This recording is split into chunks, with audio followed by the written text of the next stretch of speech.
Hi, I'm Andrew Rodriguez, and welcome to PsychoBible. Tonight I'm going to be doing a commentary on one of Benjamin Boyce's videos, hence why I'm wearing the hoodie today. So, a couple weeks ago, he did an interview with someone named Logan McCree. I guess his real name is Philip Tanzer. I had never really heard of him before, but the title of the video caught my attention, as it said, Maturing into Masculinity. Logan's story serves as a bit of a case study of something that I actually had predicted might happen. So, over the past several years, there's several elements and a couple movements that have been uh, sort of occurring in tandem and really are converging in a certain way. You have the men's rights movement that's been going on for at least a couple decades, but has been really picking up steam in recent years, especially as now there's been a couple prominent females who've started taking up their cases, such as Karen Strawn and Cassie J. So it's there's more of an acknowledgement that we need to not just disparage men and masculinity as being toxic, but to affirm men uh, and protect their own dignity as well. So there's been this movement that's been happening. Then over the past few years, there's the intellectual dark web that really was spearheaded in a strange way by Jordan Peterson. And one of the big chroniclers of the intellectual dark web has been David Fuller and Rebel Wisdom. So they've done their documentaries and their short films and a lot of their interviews with leading intellectuals. And a lot of Rebel Wisdom's focus has been on reclaiming masculinity. And so one of the things, the projects they've been doing, in addition to their documentaries, has been their men's groups. It's been encouraging men to embrace masculinity. And this is fascinating to me because as a therapist who works with guys dealing with sexual struggles like sexual addiction and pornography addiction and unwanted same-sex attraction and homosexual compulsive behavior, I found this interesting because I'm usually approaching this from a perspective where the clients are coming to me out of a religious motivation. But these movements are primarily secular. In a way, they're like the secular counterpart to what the Promise Keepers movement was in the 90s in the evangelical church. So it's fascinating to see that there's a secular movement toward embracing and reclaiming masculinity and also male community and bonding. And even though it's secular, I think the thing that's giving it a lot of strength and momentum is that there's a call back to traditional forms of masculinity and ancient archetypes of masculinity. And this is one of the things that Jordan Peterson helped sort of affirm or spark in a lot of people is, hey, the legends, the myths of our culture that we have grown out of, we need to go back to some of them. And there's how reality is laid out. And this is the argument that Jonathan Pageau makes, is that our symbols just sort of show us how reality is laid out. And a lot of the symbols that we are struggling with is to understand masculinity and femininity. So as I've been seeing this move toward affirming the traditional views of masculinity, at least to find out what the treasure is in there, to remove the dross, the toxic forms that we may be justified in calling out, but really digging in and finding out, well, what is the core of masculinity, and what is the good in it, and how can we encourage this in our fellow men. So as this has been happening, my prediction was that as more men pursue true masculinity, especially in a group setting, then we're going to see men who have same-sex attraction will experience a shift in their attractions. And the reason why I predicted this is because it fits in perfectly with the developmental model for explaining the origins of same-sex attraction.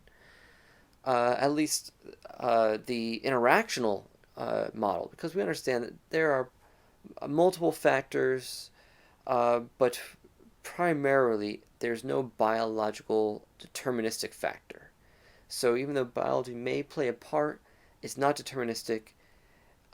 More than likely, development and nurture plays more of a role than biology. And so this is what we've been arguing from the psychodynamic field for the longest time, and those of us in the Alliance for Therapeutic Choice, we've been coming from this perspective primarily, though there are multiple viewpoints within the Alliance. And so this phenomenon fits perfectly with this, because from the developmental model, the key issue, even though there may be multiple factors, contributing factors, the key issue that we find, at least particularly with male homosexuality, is a sense of gender inferiority and alienation from one's own gender. And so as camaraderie is acquired through these men's groups, through the men's rights activism, and we begin affirming what we've been denying so long, and how our culture has been emasculating men. And as men begin to resist that and take up their own masculinity once again, then I just predict that the inevitable conclusion will be, inadvertently, some resolution of the same-sex attraction that various men experience, or at least a shift toward their heterosexual potential, which is all that we've been trying to argue for in the Alliance and in our approach called safety, sexual attraction fluidity exploration in therapy. So it's not about forcing a change, but it's about connecting with your true self, connecting with the masculine that's within you, and connecting with the masculine within other men in a healthy way, so that the dormant heterosexual potential that's already within you may rise to the surface and may be explored. So that's sort of the theory or the hypothesis behind reintegrative therapy, or just some of the basic approaches within safety. So Logan's story serves as an example for how we can make our appeal for our type of therapy in a non-religious context. And what I hope may happen is there may be secular therapists who will finally, or once again, because there were plenty of secular therapists in this field decades ago, maybe not plenty, but there were some.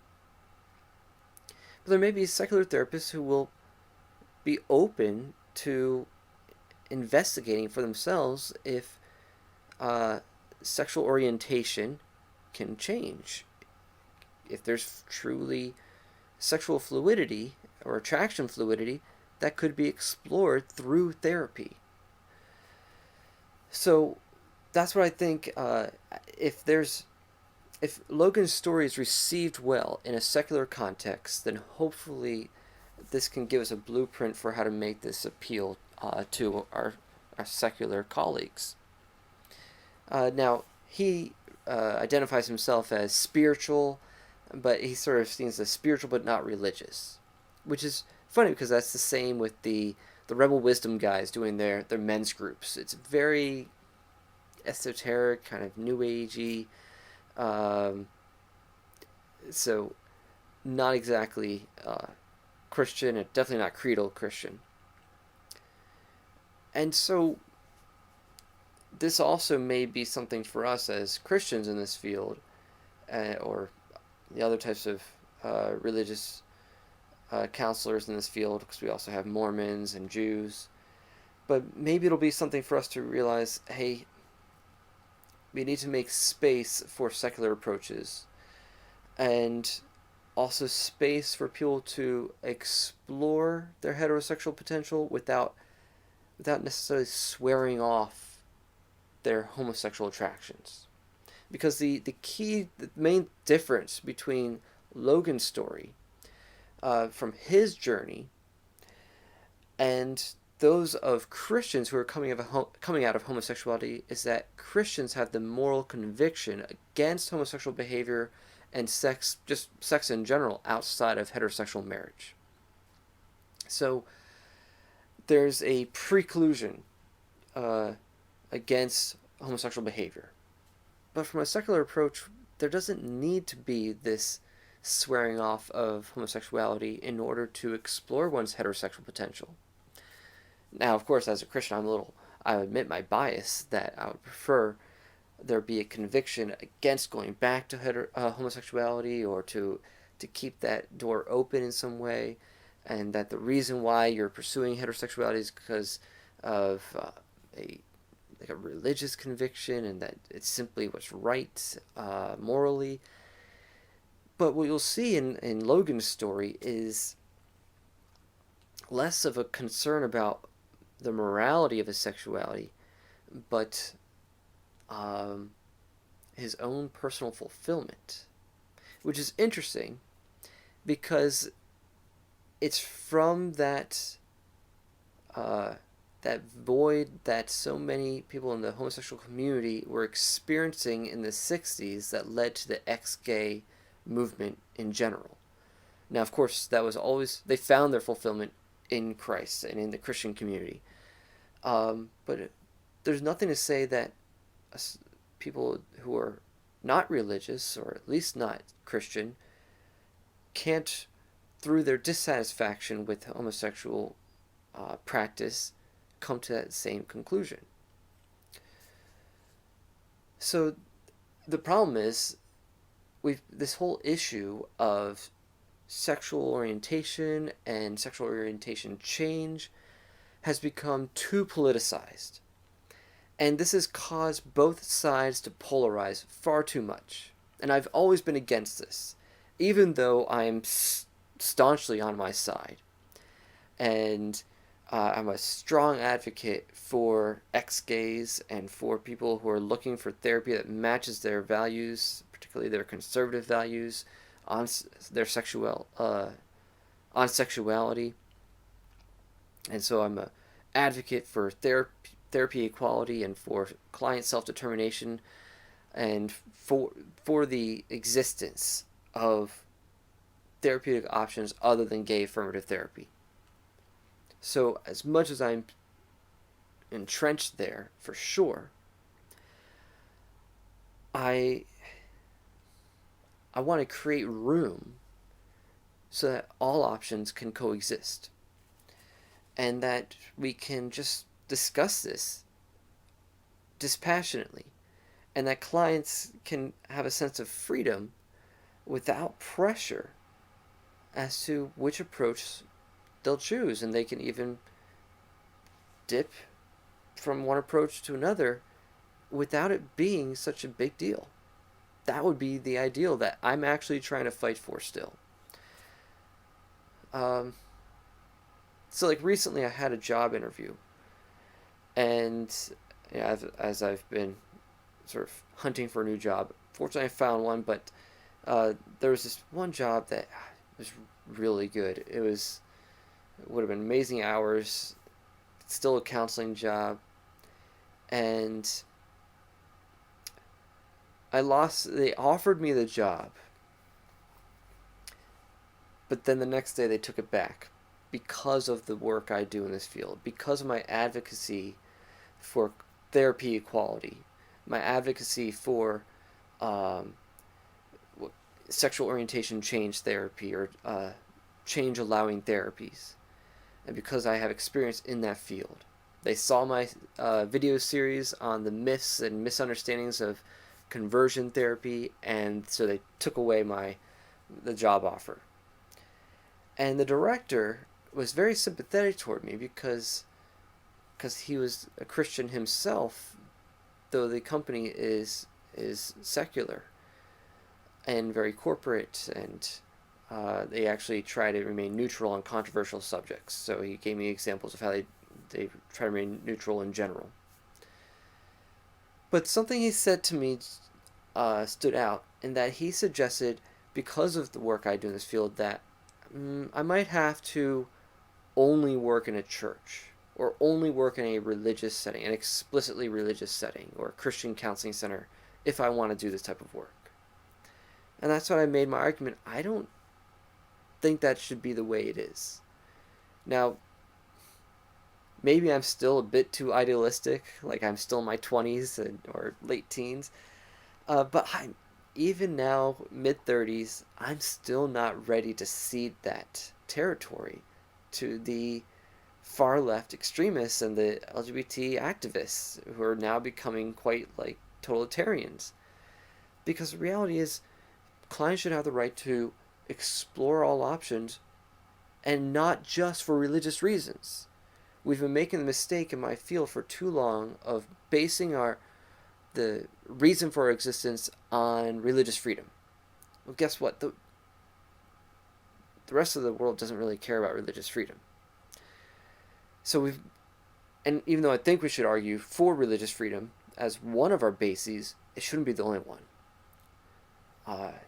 We should be including in our argument that the reality is some people just want to explore their heterosexual potential because maybe they want to have a natural family. They want to have children naturally. Maybe it's just been their own hope, their own desire to adhere to their biological design.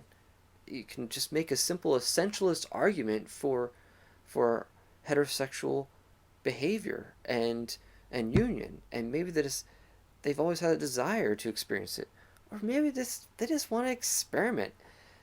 The world is so pro-experimental as long as it's toward non-heterosexuality.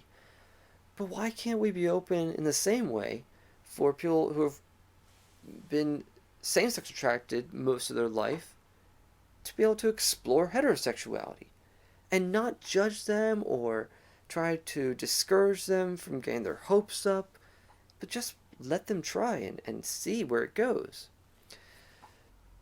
So that's why, unless I'm speaking with a fellow Christian, I never argue against homosexuality or for heterosexuality on religious or biblical grounds, even though I can. I primarily appeal to natural law, especially when I'm speaking to non-believers. Because you don't need to be a Christian to realize that your body is designed for heterosexual intercourse. I can get into this more another time. But anyway, so therefore I prefer to call my approach normative sexuality counseling. So I'm just trying to help people who desire to express their sexuality normatively, help them toward that end. So my prediction is that as the LGBT ideology and feminism become more and more militant and begin putting more and more restrictions on what people can think and feel and do, there's going to be a pushback. There's going to be a reaction. It's just a matter of time, and we're starting to see it in small ways. But partly, I think, people don't like being told what they cannot do.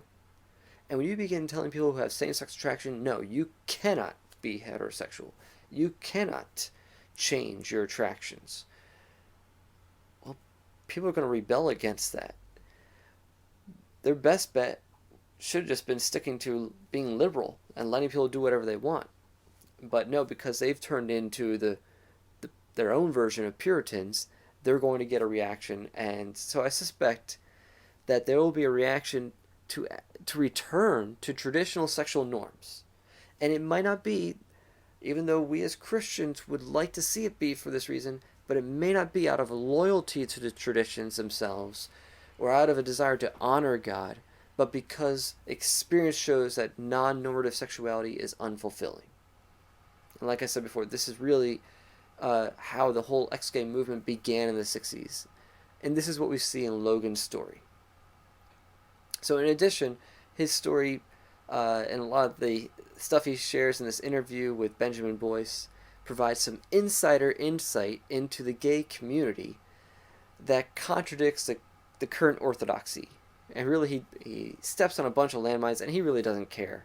He just says things as he sees them, and of course he's not going to back them up with statistics, but it's based off his lived experience, but really off of his anecdotes and his observations. And anyone who's worked in this field could tell you he's pretty much spot on. And so I really appreciate his candor. I would love to play the entire interview, but just watch the entire interview. I'm going to try to just stick to some key segments that really encapsulate the argument that I'm making here. So, hope you enjoy. Thank you.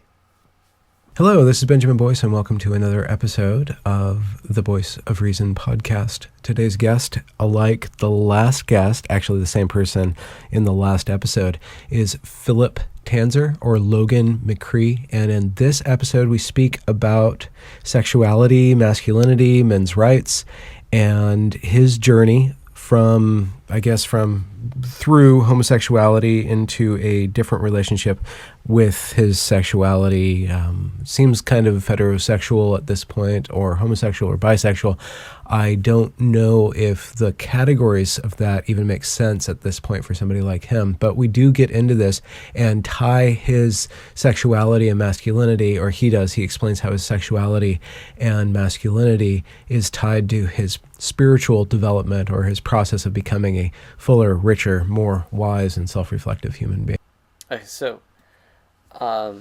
just initial thought there that I really appreciate. First, you gotta love Benjamin's cat and bunny there, but I just want to point out I love how he doesn't try to box in Logan to a particular sexual orientation category. The whole concept of sexual orientation is really, it's ultimately not very helpful and convoluted, and researchers who study sexual behavior really have difficulty with, well, how do you define sexual orientation? So it's very cumbersome, and it's not a very helpful concept ultimately. And so, but I mean, the thing he's saying here that sparks my memory is one of the main criticisms or rebuttals to Joseph Nicolosi's work, whenever or not just his work, but any time there would be someone who said that they experienced a change in their attractions from homosexuality to heterosexuality, or that they left homosexuality or had a change in their identity, the opposition would say, oh, well, that just shows you were bisexual all along.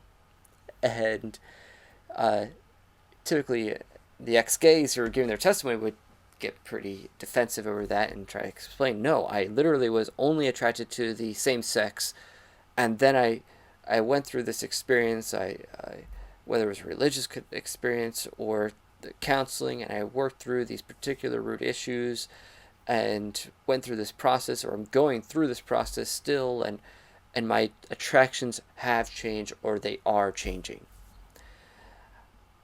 Whereas Nicolosi would just be like, okay, fine, then I guess I found a therapy that helps bisexual people to settle into heterosexual identity and attractions and behavior.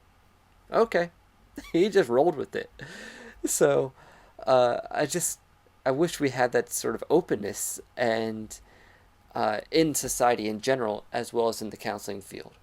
So How did you end up getting into men's rights activism? What prompted you to do that?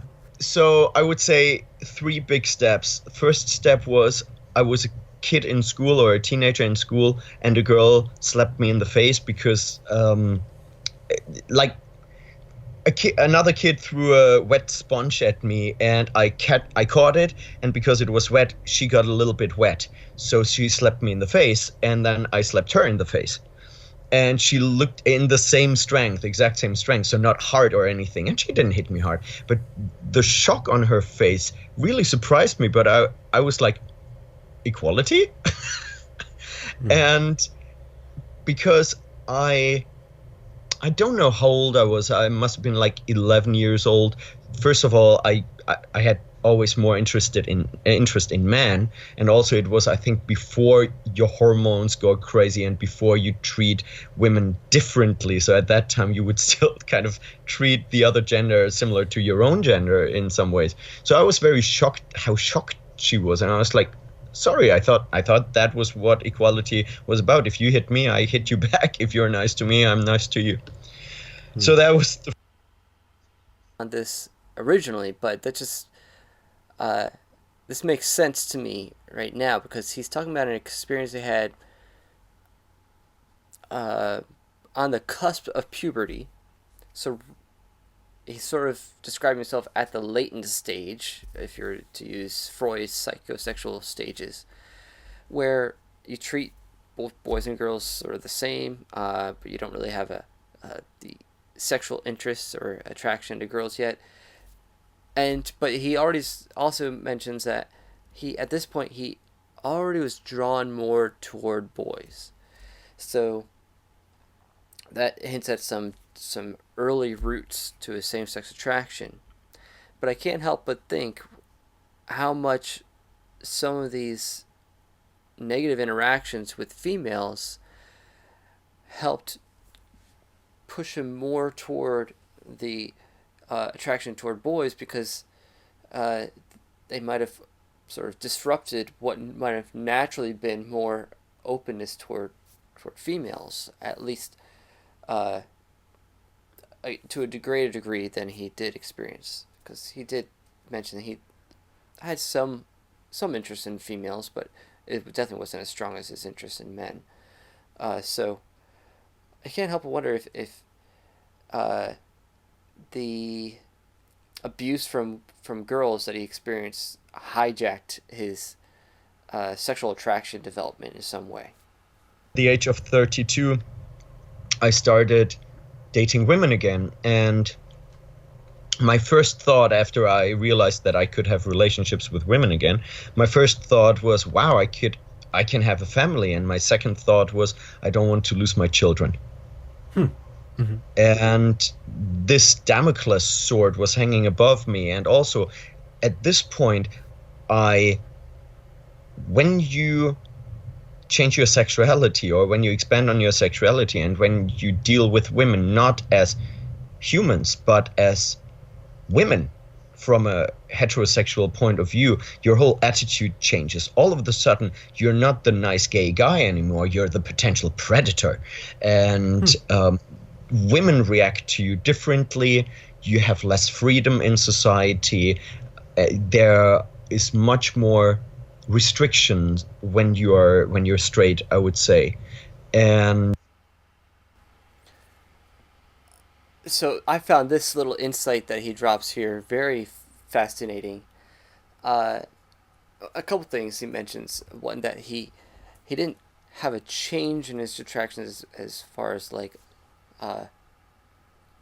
what people tend to think of as conversion therapy, that you totally you have a categorical change from homosexual attractions to then heterosexual, but he describes that as an expansion in his attractions toward heterosexuality and toward women.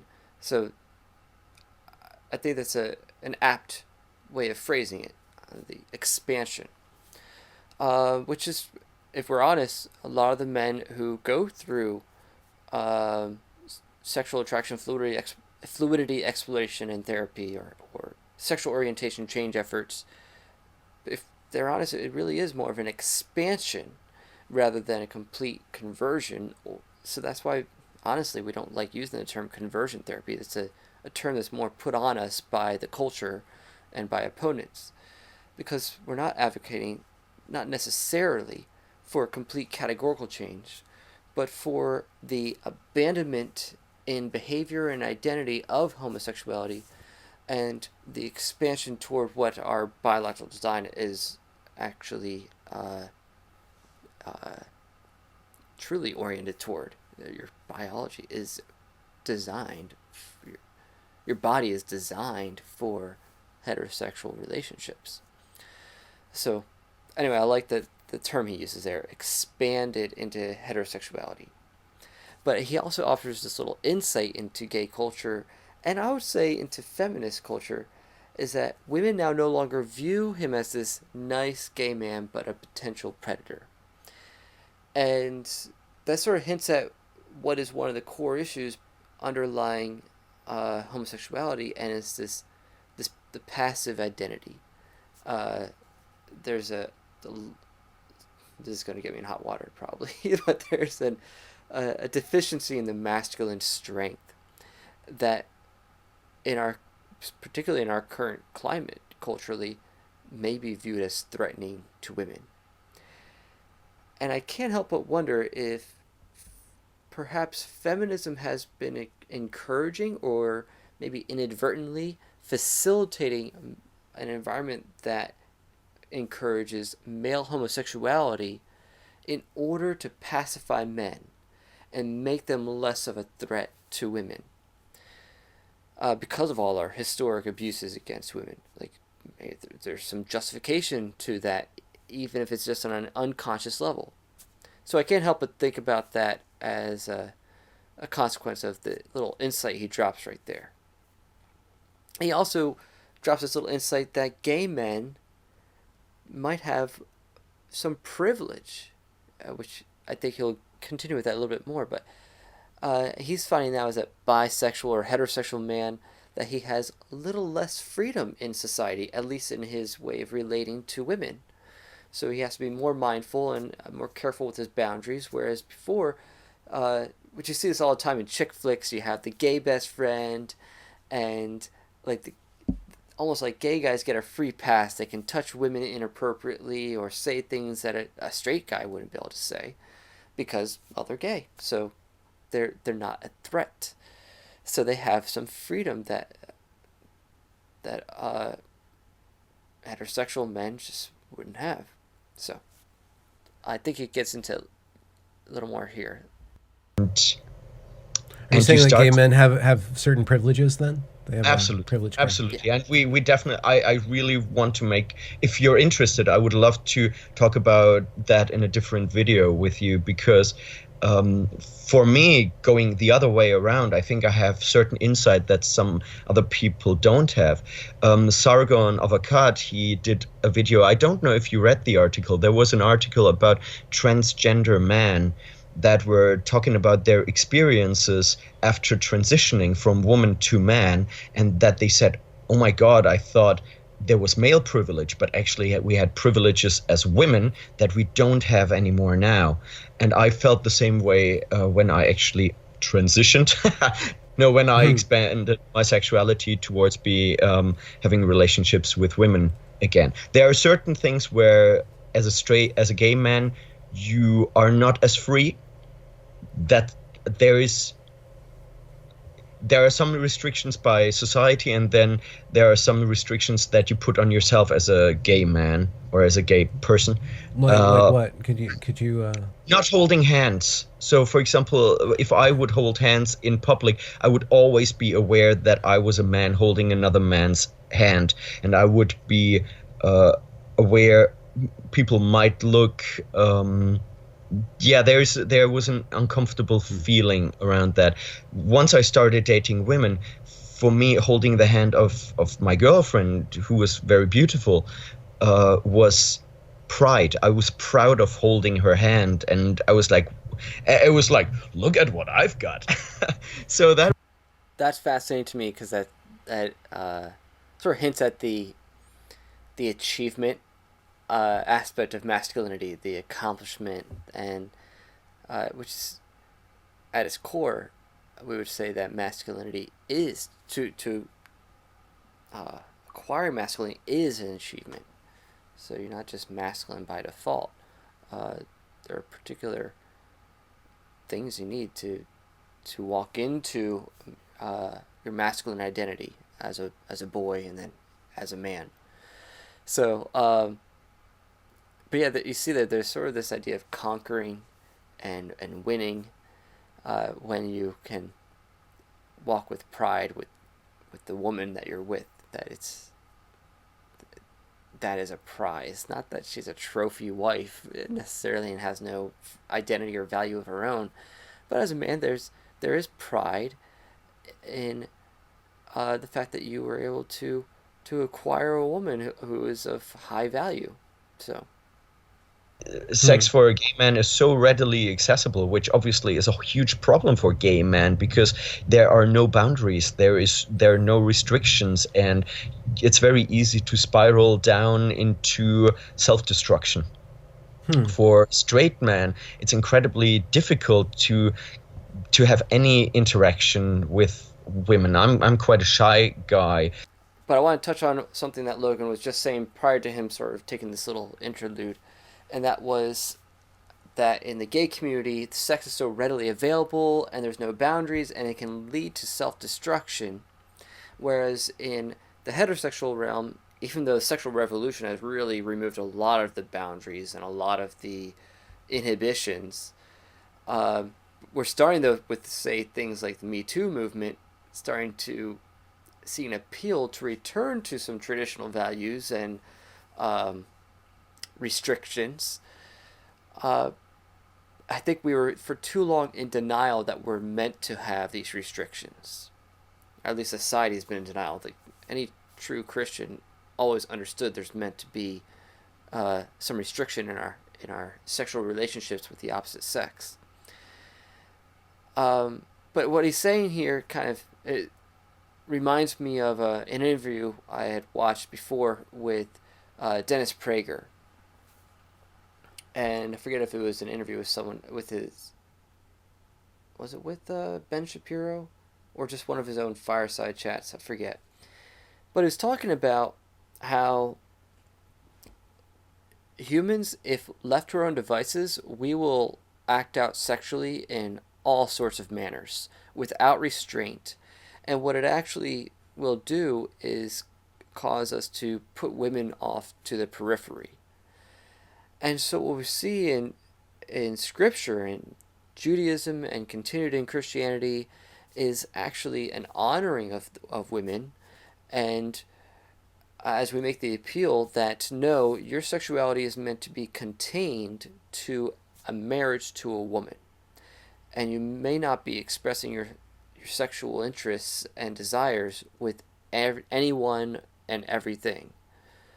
Because otherwise, men in particular, with the drive that comes through testosterone, will seek out all sorts of ways of expressing and gratifying our sexual desires.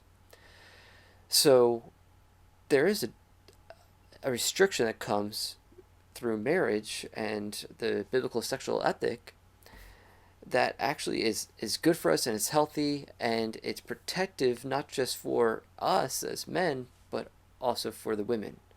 And it provides for them a stability in the relationship and also in general in society that's so full of danger. The union with a man who is honestly the stronger of the two sexes physically, it requires him to settle, but also there's a give and take that the woman gains something from the man's commitment to her. But that's going to require him to settle down and make a commitment to her as his sole sexual partner. So that's the design. That's the design that God lays out. And when you follow his design, it's only going to have good consequences. but we've been rebelling against his design since the beginning of the world. And we've been paying the price in our bodies and in our relationships. So, like he says, it leads to destruction. And so it's a new way of relating, at least coming out of homosexuality into heterosexuality, that he's been discovering. He's going to get into this more as well once he bounces back from this little detour. To get into, because there are aspects about my sexuality that I don't understand.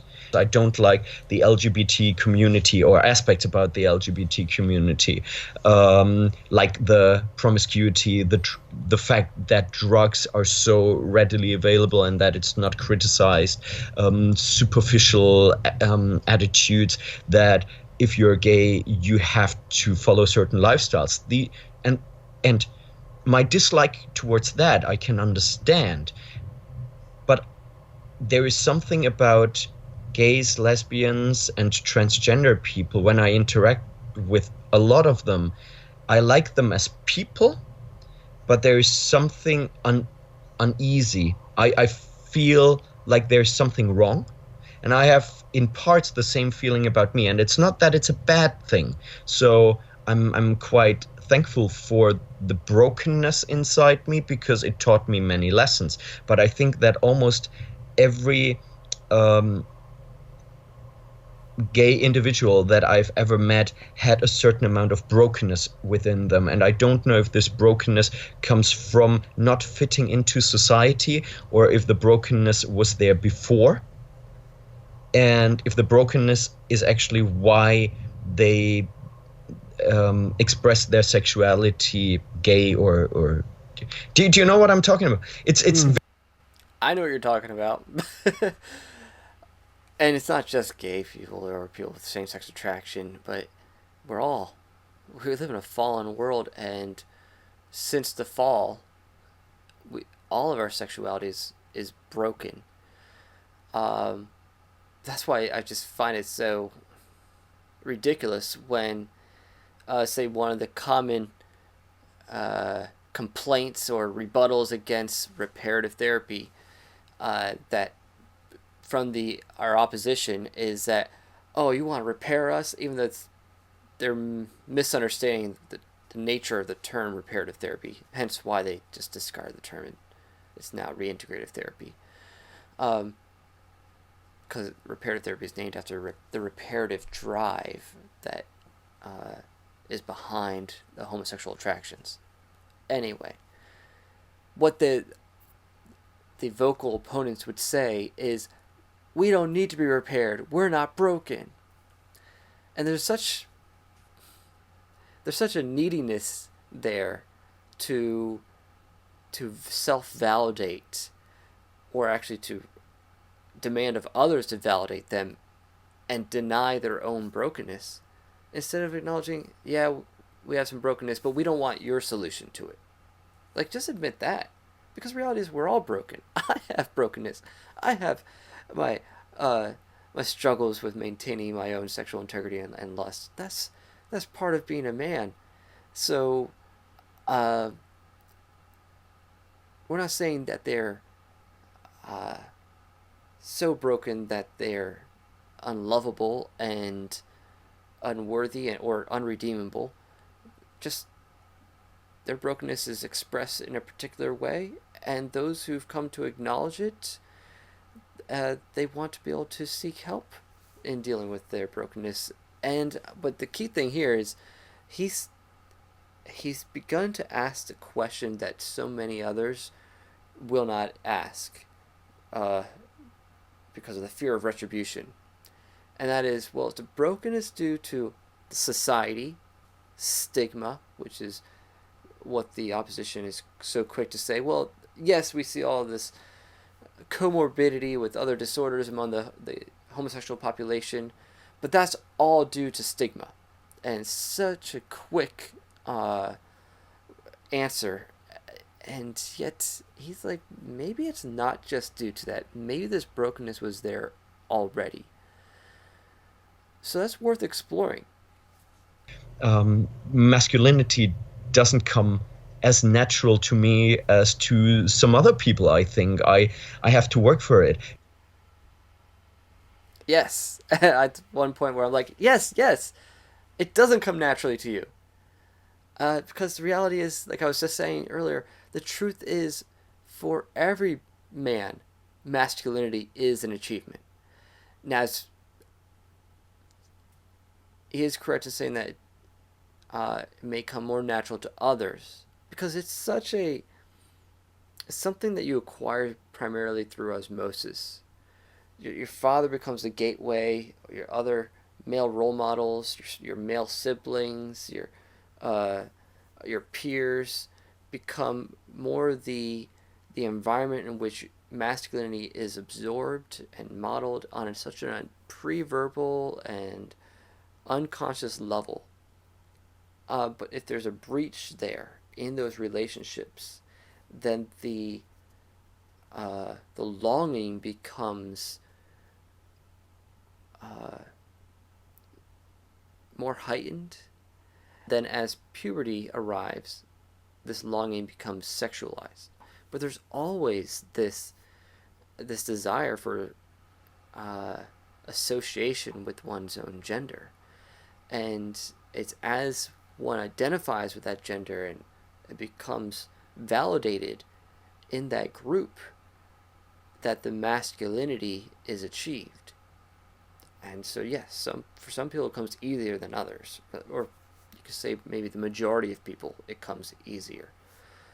But my prediction as well has been that with the increase of fatherlessness and also the decrease of masculine fathers, because even the latest research shows that even in homes where there is a father present, he's been parenting more like a mother, and being super protective, being like a helicopter mom, not demonstrating the strength and independence that a father is meant to demonstrate to his children, that there may be an increase in the homosexual and gender confusion, because there's not this original gateway into masculinity.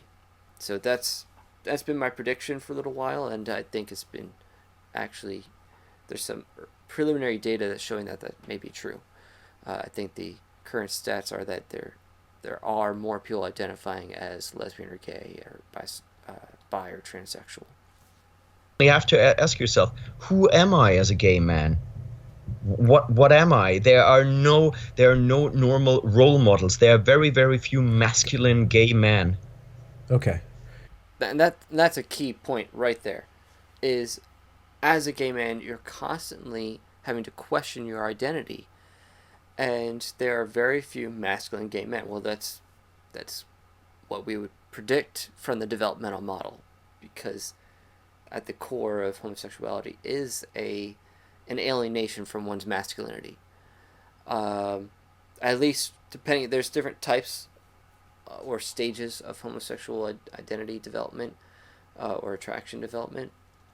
So the stage 1 and 2, you would expect to see a significant decrease in masculinity. Those whose same-sex attraction originated from sexual abuse, particularly if it happened later in life or around the time of puberty or after that, you'll tend to see more variation among them, and also more likelihood of sexual attraction fluidity. But the men who have same-sex attraction develop much earlier, like by age 3, they're the ones who are so out of touch with their masculinity. So of course you're not going to see very masculine gay men of that type. When you switched from or expanded from homosexuality to heterosexuality, how did your relationship with your love of man change or alter? So I was always interested in men. So as far as I can remember, I I needed male energy around me, and it had to be masculine energy. And I think it has to do, and I think that's the case in a lot of gay men, a lack of masculine presence in form of the father. I grew up with my father, but my father wasn't very present, and we weren't very close. And my father is more a soft guy, and I was always looking for tough guys that I could look up to. So but I'm not saying, obviously, I'm not saying that the lack of masculinity in childhood made me gay, but Once again, he's not trying to totally figure out, or at least he's not putting out a firm claim as to where his same-sex attraction originates. But everything he's saying right here is exactly what Nicolosi had been saying for years. And so, yes, he did have his dad in his life, and he probably had, but he wasn't as close to him. Or you get the guys who say, no, I had a good relationship with my dad, but maybe they weren't as close. Or maybe just dad wasn't as, what Nicolosi would describe as salient. And what what is required for the father to be salient to the boy is that the father needs to portray and be perceived, because there's two things going on: the father is presenting, and then what the child is actually perceiving. So they may be two different things. There could be different reasons why the child perceives things inaccurately or accurately.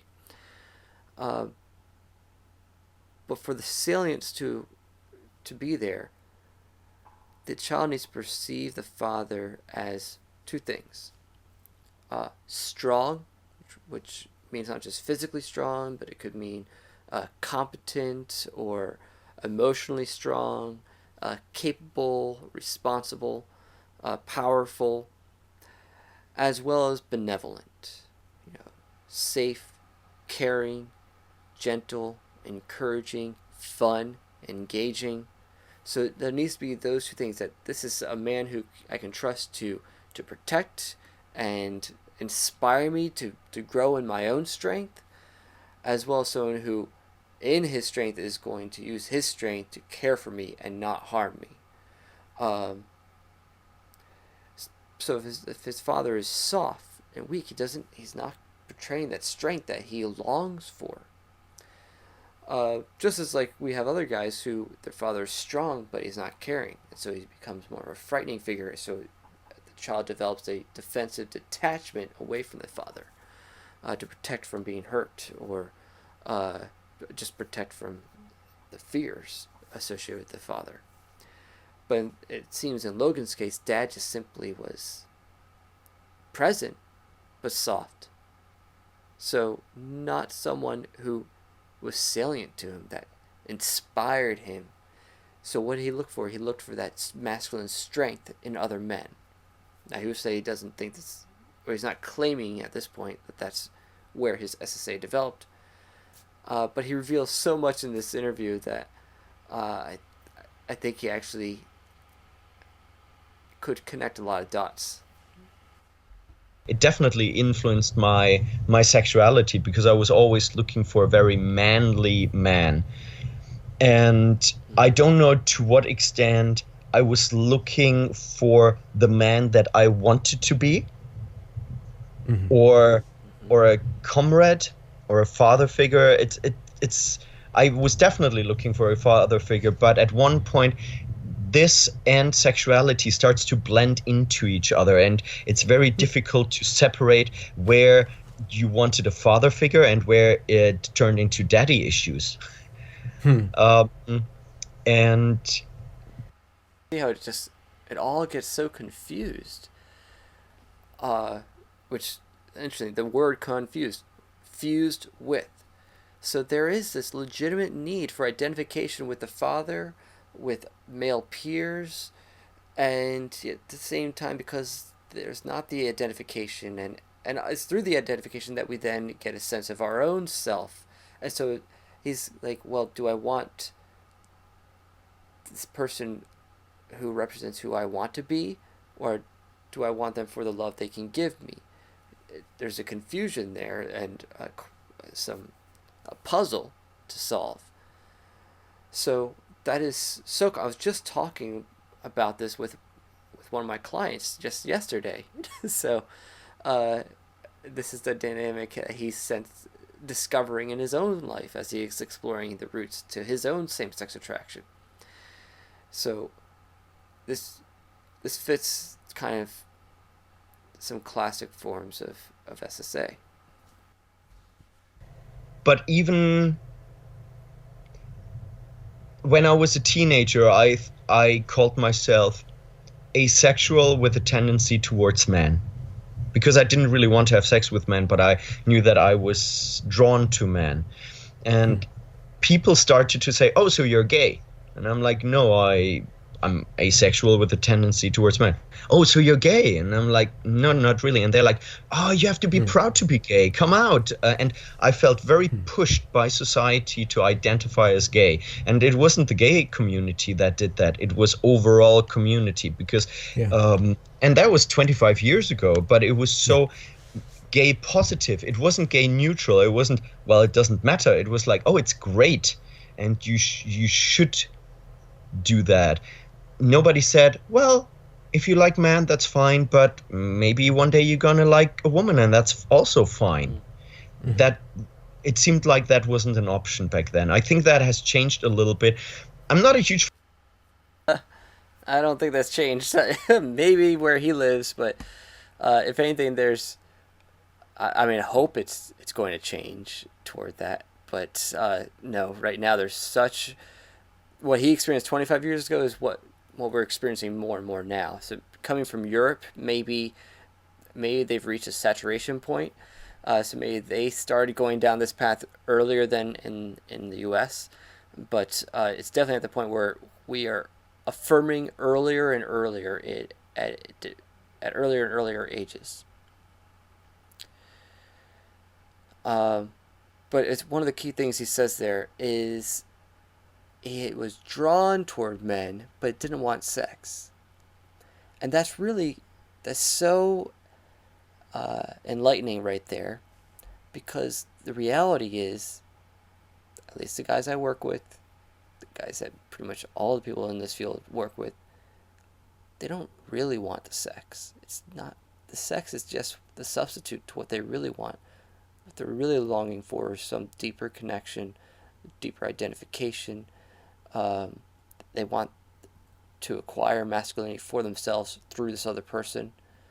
They're looking for affirmation and identity. They're hungry for identity. Those are the things. It's one thing I learned early on when I started working with people with any sort of sexual issue is my first supervisor told me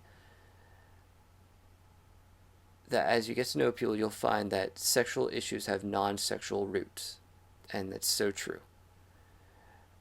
But what happens is you see that he was longing for this, and instead of people saying, well, that's normal to long for these things, or help him identify what is the true thing, the real thing he's longing for, it was pushed right into a gay identity, pushed right into sexualizing a teenager. And instead of being watchful and waiting and telling him to hey, pause, just wait, we push so quickly. And it wasn't even just the gay community, it was the society at large. And probably in their pursuit of looking virtuous, they wanted to be on the right side of history. So let us encourage this young man to embrace homosexuality earlier, so that it can save him a life of torment and self-loathing. But what if people had just left it open? What if people had actually recommended the possibility of heterosexuality if he just waited? Who knows how that might have impacted him? Fan of this whole movement with gender fluidity and fluid sexuality, but I do think that nowadays it's easier for somebody to make experiences with men and with women and decide later on what you want to be. I think the rigid boxes of gay and straight are a bit softer. I think that's a good thing. Yeah, it's interesting. the movement towards gay acceptance needed to create a gay category, which then has all this other baggage that you're not necessarily signing up for. Like your sexuality then becomes like this component of a whole personal construct that you're supposed to create. And then when we go into more refinement with gender fluidity or fluid sexuality, that can release those bonds, but there's a threat that becomes another rigid box in and of itself. Like, this is like, my sexuality is such a huge component of my personality. I have to put it in my bio. It has to be right up front. That's how I market myself to the world. But the thing is, obviously, by having this strong gay box that was created or that was there, you obviously also other yourself. These are the straight people, we are the gay people, which makes it much harder for the other side to hate you. If you don't other yourself as much, if you say, look, man, I'm the same as you. I just make slightly different decisions, and I don't know where the journey is going. I was in the military for 3 years, and nobody had a problem with me being gay because I didn't make a big deal around it. I think that this out and proud, and I do understand that there was potentially a need for that, but this gay pride, it never sat well with me because I just wanted to be myself. So I was pushed in the gay box, and at one point I was like, okay. I love what he says about the othering yourself, but also the gay, straight, bi boxes. One of the things whenever I used to do this speech different places called Myths About Homosexuality, and one of the first ones I address is this idea that there's constitutional homosexuality or bisexuality and heterosexuality, that these are sort of strict categories that you're simply in, and the idea is usually that you're in those by nature, by birth. And that's a strategy of the gay rage movement, is to make it so that no, you're born that way and you're in these strict boxes. But really, it's more accurate to look at it as a continuum of same-sex attraction on a continuum or scale and opposite-sex attraction on a continuum or scale. Now, of course, I would argue that there's a normative level, and that any degree of same-sex attraction is not normative because it's an attraction to do something that violates your own biological design. But it's still actually more common to be, at least among the LGBT community, or the LGB community, the Bs are actually more dominant in numbers. Because the reality is, it's a matter of degree, not those who are strictly, exclusively attracted to the same sex are actually the most rare. So, and that's lifetime talking, because even those who may say, no, I'm only attracted to the same sex, they usually can recall a time when they were attracted to the opposite sex, even if it was only one person or only if it was a short period of time in their life. So, and probably the only reason they're now strictly same-sex attracted is because certain other influences and behaviors solidified the homosexual attractions. Can I ask you a question on that? You brought up earlier that the courting rituals that have been developed between men and women, and probably because there's so much consequence to sexual interaction, it leads to a child, which completely changes the life for everybody involved in that. Those courting rituals slow down the sexual activity and then cause the man at least to focus more on putting on a face and developing the other parts of their being rather than sexuality. With what you said with homosexuality, that's not there. That courting ritual's not there, so that the sexuality can just spiral or become. You said that it can lead into no breaks. Yes. And so my question is, this is what I was saying when I was reminded of what Dennis Prager had said, that if left to our own devices, we will explore homosexuality and all sorts of other sexualities, there won't be much restraint in how we gratify our sexual urges. Do you think that the judgmentalism within the gay community has come in to replace that, or if that operates as a way to restrain social behaviors into easily manageable terms because that other courting ritual stuff isn't there? I was in more than one minority group. I was in the gay community and I was also in the gothic scene. And in both minority groups, I encountered much more prejudice and superficial discrimination, I would say, than in the normal society. They othered themselves, and they wanted acceptance from outside, but they did not accept the outside, and they also didn't accept people on the inside that didn't play exactly by the same rules as they did. So back then, and obviously the rules are changing. I guess today, if I would look today the way I looked back then, I would just be called gender fluid because I looked like Marilyn Manson, and I was sometimes wearing dresses and stuff like that. So everybody would say, "Oh, you're so hipster," or "You're so cool," and people would force me into a non-binary construct, which I never was. And the thing is, I have the symbol of Prince tattooed all over my body, the male and female symbol combined, because I always believed in the balance between the male and the female, and I did express that in my clothes. So actually I was non-binary, or I was gender fluid long before it was hip, but for me it wasn't a political thing. It was much more a spiritual search. And I think that has always been part of society, and there have always been people playing with gender norms, but it was a spiritual thing, or it was a philosophical question, not a political question. And they're instrumentalizing it now in a political way, which is incredibly dangerous. And they force their worldview onto others instead of just exploring it themselves and then sharing what they experience with others who want to listen. Why is it dangerous? Is that why it's dangerous?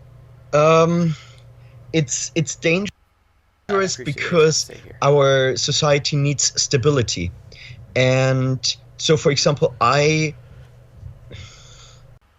society needs stability. So this reminds me of Jonathan Pageau, who talks about how we need the center, as modernism and now postmodernism has leveled everything, and so we've lost appreciation for the center, for the pinnacle, the thing that is meant to be what orients us really in reality. And so there's meant to be a center, and you don't want to make the margin the center.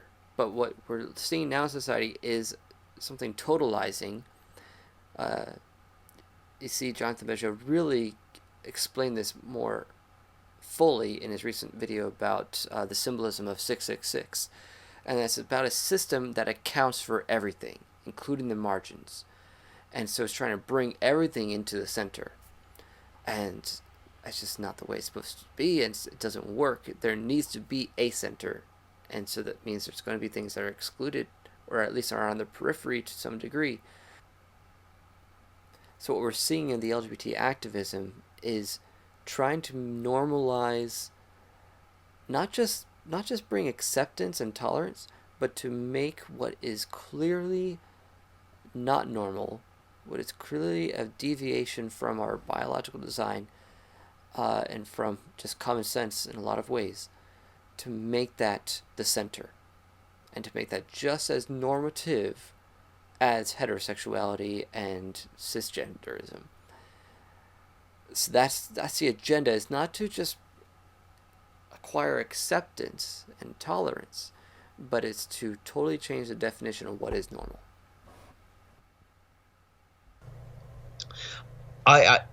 I understand open relationships, and I think that you can be in a committed relationship while still experiencing sexuality with other people if that's agreed on with your partner. I think that can work, but I would never promote that in public or to people, especially straight people that are in a committed relationship, because society needs structures. We need boundaries. People need to discover things themselves in their own time, with their own rules. If we completely destabilize everything, and that's what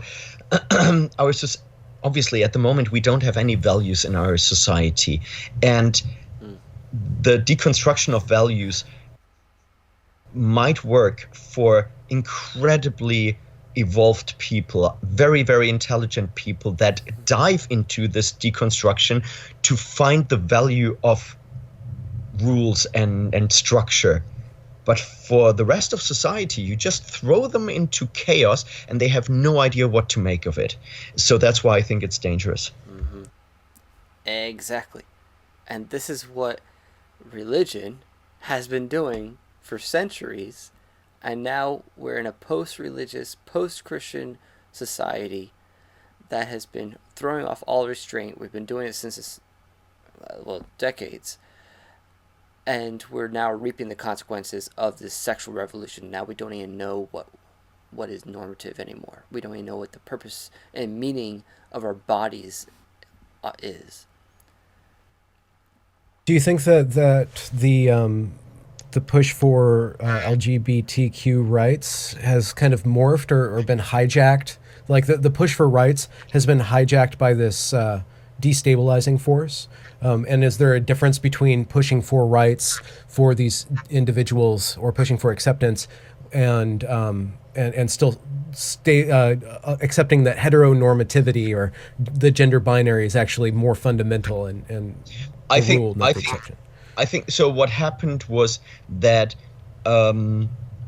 in the fight for equality for gays, lesbians, and so on, we forced society to accept everything what we do and to incorporate our rules, the gay rules, so to speak, into their perception of society. Exactly what I was saying earlier about removing the center and trying to bring everything from the margins within. So now he's going to get into that gay pride parades and how they're pretty much having sex right there in public. And this is not a way to gain acceptance. But instead... So that open flaunting of, kink, once it went from Pride being a celebration of the Stonewall riots into this parade of perversions, where you have... It has always been about perversions. It has always been about perversions. The gay lifestyle, and I can't talk about lesbians, but it's very different. Like lesbian lifestyle and gay lifestyle. This is where he's walking into landmines here, and he does not care. So he's just saying something that's probably some backwoods conservative might say and would get laughed at or worse. But he's saying it as someone coming out of this lifestyle, as much as people hate to use that term. So this is fascinating that he goes here. Has pretty much nothing in common, but the gay lifestyle has always been about promiscuity, and it's almost impossible to take that out because there are no female sexuality gatekeepers. So we are always more likely to engage in sexuality a lot. In Arabic countries, you think that there is less homosexuality in Arabic countries, but they all fuck with each other. Arabic. You just don't talk about it. And it's actually much more frequent than in the West, because even straight guys, because they don't have access to women, they will just have sex with other men. So men are very sexual. And if you let them be sexual, and if there are no restrictions, they will be sexual. So, and there will always be more promiscuity in the gay community. You can't stop that. But what you can do is you can give them positive role models, and you can say, look, protect yourself. Don't let it become an addiction just because. not sure you're going to find that many positive role models in the gay community. For years, they've been trying to fight for gay marriage as if that will be the thing that will increase monogamy in homosexual relationships, and that once they acquire the acceptance from society at large, then you'll see a decrease in the promiscuity among the homosexual population. And current data is showing that it really hasn't changed much. It's their dirty little secret. They don't want people to know that promiscuity is still pretty much the norm, and that most gay marriages are, after about the 2-year mark, they become open relationships. So very few stay exclusive their entire lives. So it's kind of the dirty little secret of the gay community right now. Because you can doesn't mean you have to, and you should. But all these things are completely absent in the gay community. There are no warnings. Like, there used to be warnings with protection, but they are completely gone. Now nobody uses condoms anymore. So do you think that there's a... Now that's a little bit of hyperbole, but he's not wrong, because some of the recent research shows that STDs and HIV infection is on the rise, but particularly among the gay population, or among the population of men who have sex with men. So despite all our education, all of our pressure to, or at least it's not like people don't know you should wear a condom. There's more, it's actually a bit of an incentive to do away with the condom, to have unprotected anal intercourse, UAI for short. So, and even to the point where they're trying to destigmatize not informing your partner of your HIV status. Why would you want to remove that as a stigma? So, our quest to stigmatize everything is going to leave particular people vulnerable to being hurt and infected and ill and dead. If, because the gay lifestyle, at least in the West, you had to deviate, and because for some reason that deviancy is built into the gay lifestyle, that deviancy always, whenever there's any sort of rule, even if it's a guardrail, that guardrail has to be put out, because deviancy is inherent in that culture itself, and the conditions that form that culture. That's exactly it. I mean, as a gay person, you're per definition a pervert, so to speak, and it's kind of like, well, I'm already out of the norms, so fuck all the norms in some ways. And I have noticed that quite a lot of gay men now become more and more heteronormative, getting married, stop screwing around, taking less drugs. There is a clear movement away from the gay community, I would say, where, and I would say that more gay people start to become conservative, or libertarians, and step away from the insanity of, I mean, when you look at people like Dave Rubin, for example. But I think what we're seeing with Dave Rubin is very much the exception. And maybe he's seen this more in Europe, where they're maybe more advanced in the sexual revolution than in the US. So, like I was saying before, maybe they've hit a saturation point and kind of growing dissatisfied with their liberality, and now looking for true fulfillment. So maybe that's where we're going to end up going in the US. Possibly. We'll see.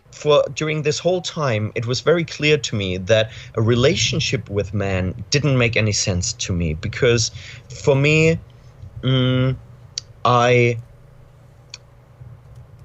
a man, and I felt like another man at my side is just more of the same, and I like men that are very manly, so I like men that I can look up to, or that are on the same level. But when you are in a relationship with somebody who's, let's say, higher in the hierarchy than you, but you are quite an alpha as well, that doesn't work too well. And if you're on the same level, then you constantly like fight for dominance. And also I was like, what does the other man bring to my life that I don't have myself? And I could say friendship and camaraderie, but for that I don't need to have sex with the same person. And that's one thing that I always say. I lament this when I see two guys who they get along great, and then it becomes a sexual relationship.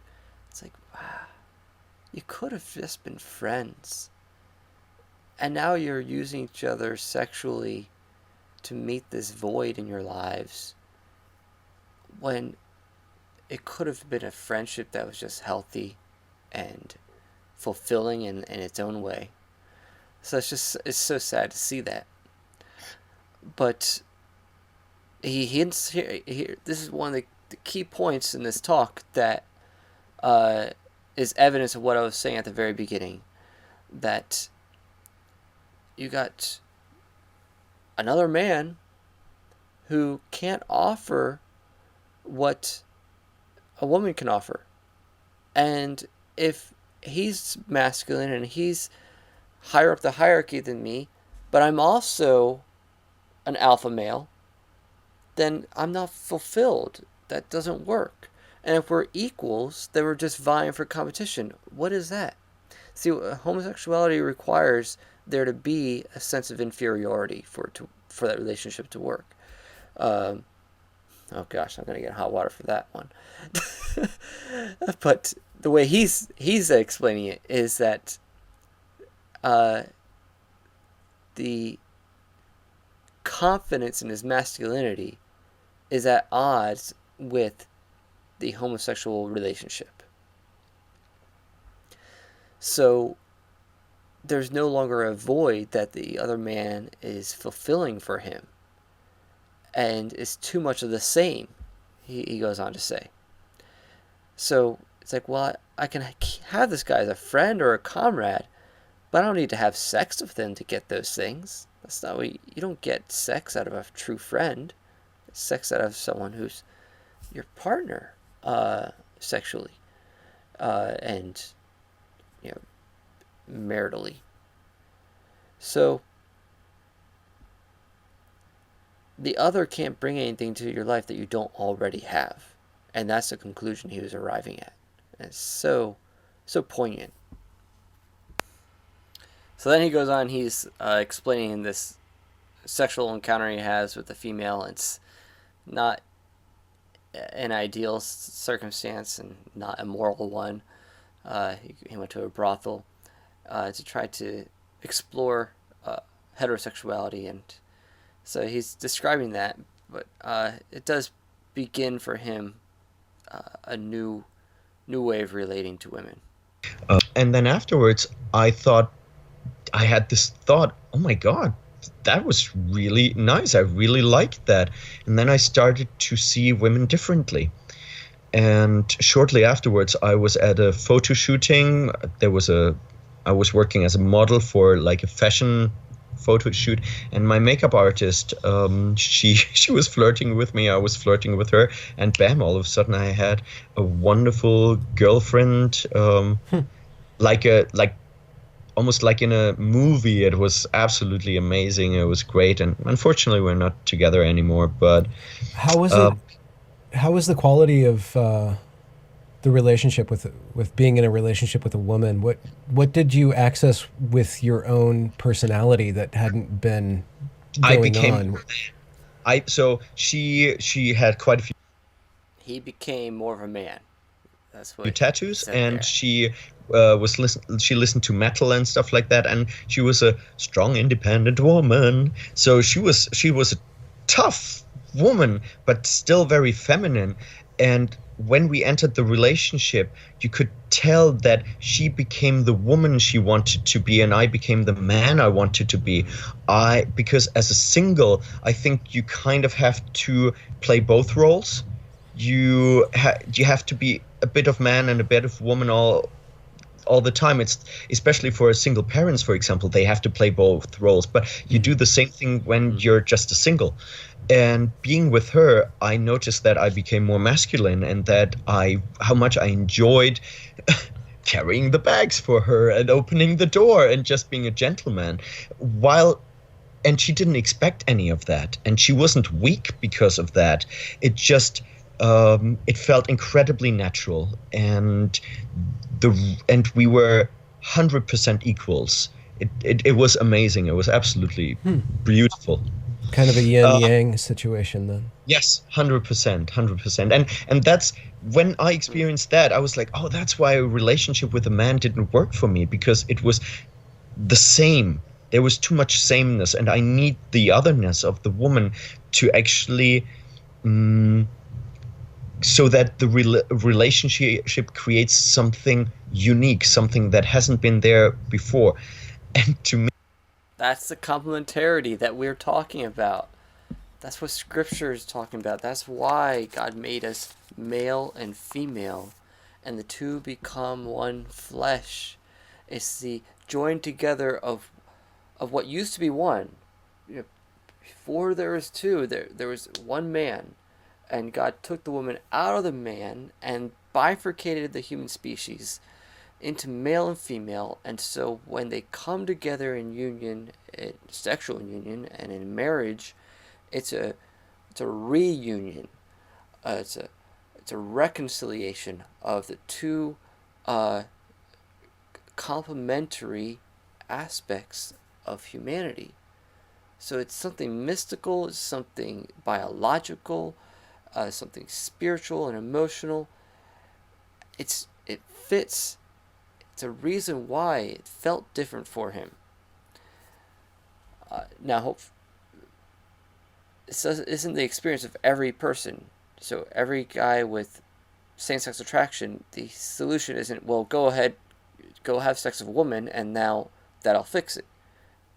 It doesn't work like that. He was already on his own journey and getting more in touch with what he was really looking for when he was with men, and he was also at a point where he was dissatisfied with being with men. So he was on an emotional journey that led him to the point of being more receptive and really seeking to manifest and live out his own masculine call. So men need to get to that point and go on their journey at their own pace as well. So don't take anything I'm saying as pressure to just jump into some sort of heterosexual sexual experiment to try to cure your same-sex attraction. It's not what I'm recommending at all.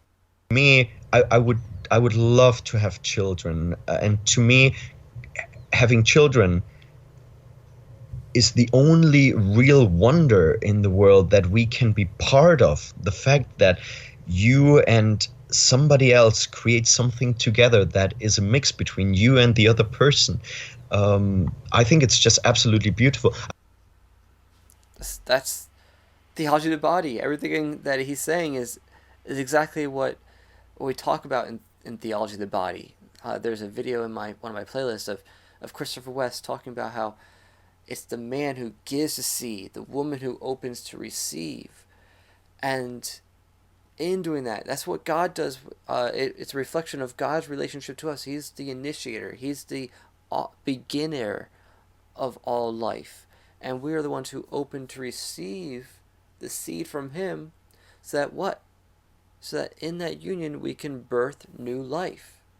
So our childbearing and rearing is a reflection of our relationship with God. So what he's longing for is something so basic and fundamental, but it's also spiritual.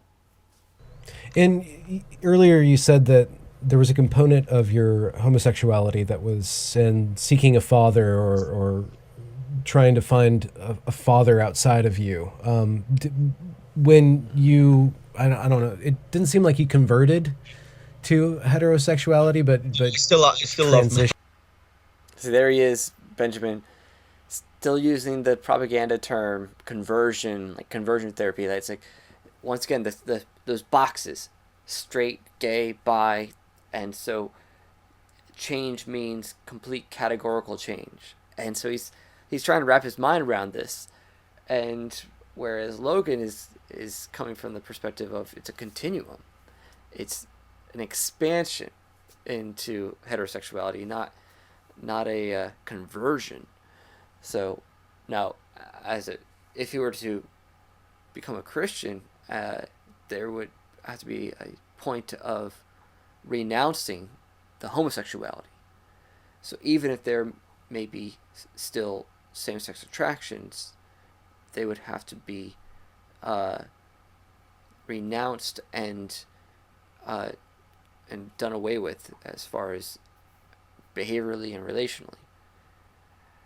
And who knows what effect that could have as when he's also on the path of pursuing the heterosexuality. But there would be more to it. There would be more of the exploring of what we've already identified just in this interview of root issues and healing those emotional wounds and deficits. So, but no, it's not a matter of just you change, convert. And even the word convert means really to change in function.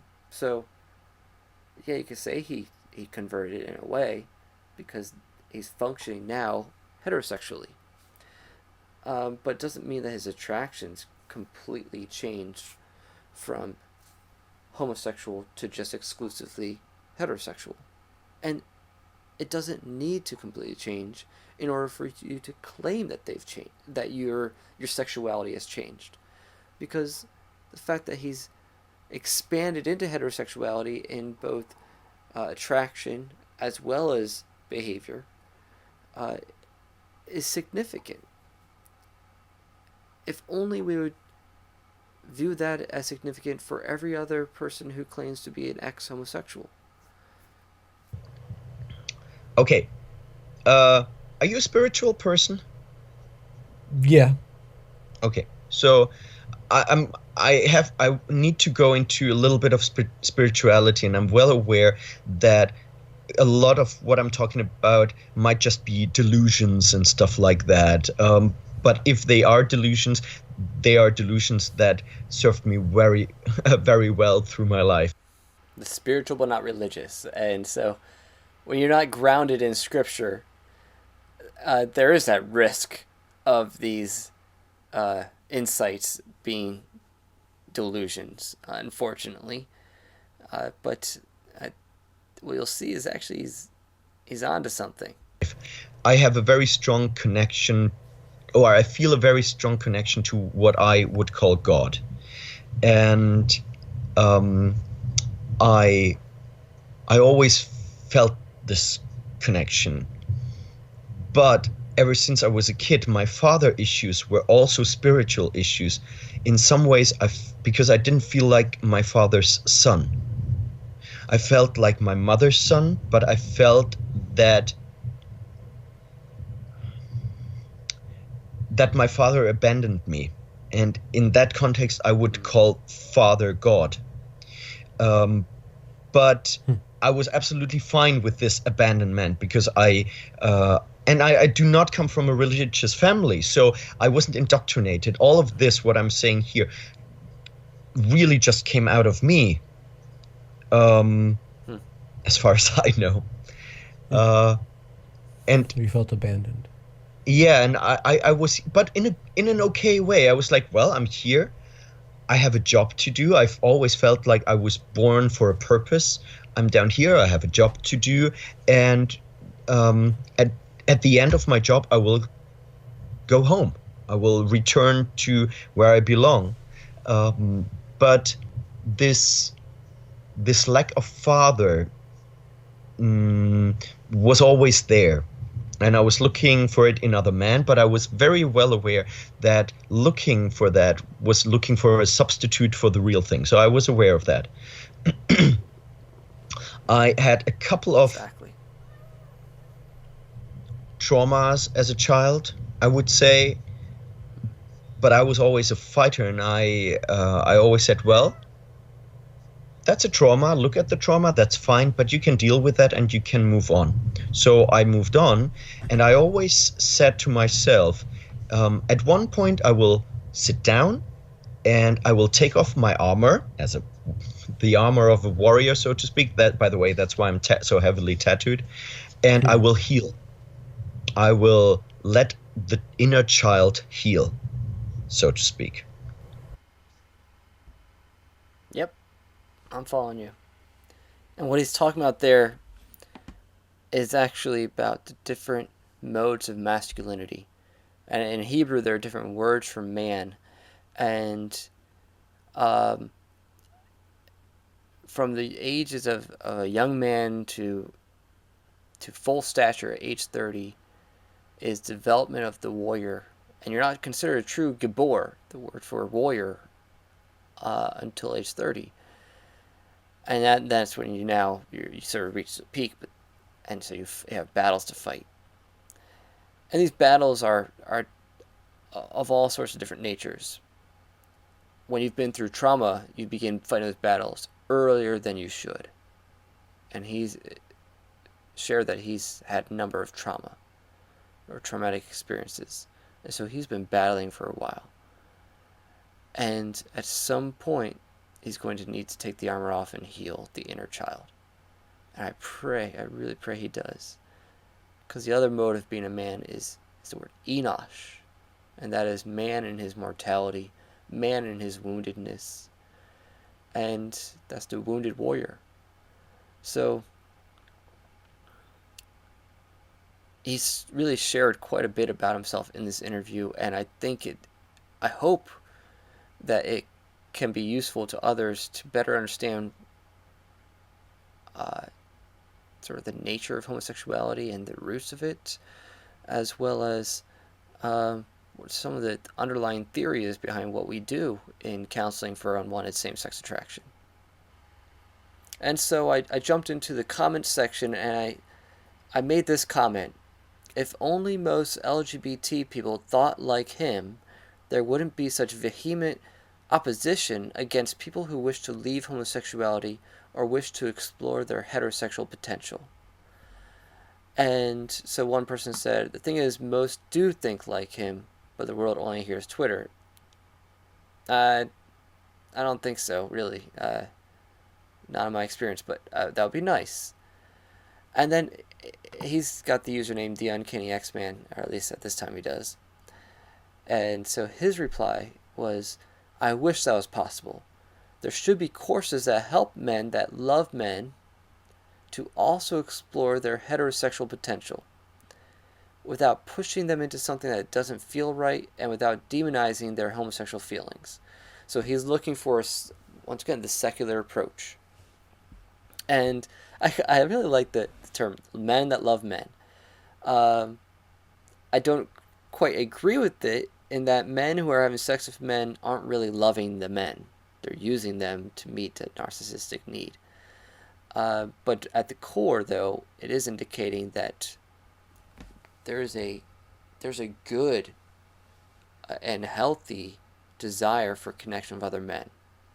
It doesn't have to become sexualized. So that's why some people in my field will make a point to clarify that we're addressing same-sex sexual attraction, or rather than just same-sex attraction, because it's a natural and good attraction to the same sex for identification, for camaraderie, for mentoring. So that's good. It's not sexual. So we'll say same-sex sexual attraction or same-sex eroticization. So some will make that distinction. So he wishes that there were options like that, courses, and well, that's basically what we do in sexual attraction fluidity exploration in therapy. But the polarization in this political climate has made it so that the only ones who seek that therapy, and now the only ones who offer that therapy, are religious. And so there will be a bit of demonizing of the homosexual behavior, at least. I mean, not always the feelings, though it may be perceived that that's what we do. It's not necessarily the case. The actual founder of reparative therapy, Nicolosi, I've seen demos and I've heard him speak on this enough times that he would not demonize the attractions themselves, but just meet them where they're at and explore the root issues, the emotional roots, the affect regulation, and the trauma that he believed was at the root. And yeah, if they still acted out, they acted out. He understood that. He wasn't using behavior modification. He was just helping them deal with the emotional roots. And as those were healing, then they'd be sort of lifted out of the compulsion to act out homosexually, or the attractions would shift on their own as a byproduct. So I responded that I let him know that the Alliance for Therapeutic Choice, formerly NARTH, the National Association for Research and Therapy of Homosexuality, well, I let him know the Alliance, we do take such a position, and we do trainings. And he's in Europe, so there's the IFTCC, the International Federation for Therapy and Counseling Choice.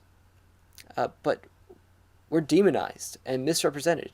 So naturally, the demonization only helps polarize group membership more. But at its heart, the Alliance only wants to create and defend a space for people to voluntarily explore their sexual fluidity. And I go on to say, perhaps if more people begin waking up like you, we will see a re-emergence of secular forms of sexual attraction, fluidity, exploration, and therapy, safety. Then there will be more than just religious counseling interventions available.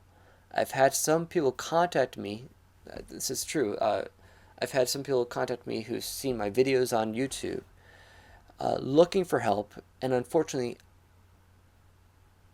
I don't know of any secular therapists or psychologists who will even touch this type of counseling. They would never consider doing it. So they're either totally gay-affirmative or at best neutral but not helpful. They'll just be very passive, but they won't actually offer solutions. They won't really join with the client in their goals. The whole field of psychology has been overrun by politics. It's so disheartening. And he said, thank you for sharing that. He appreciated what I said there.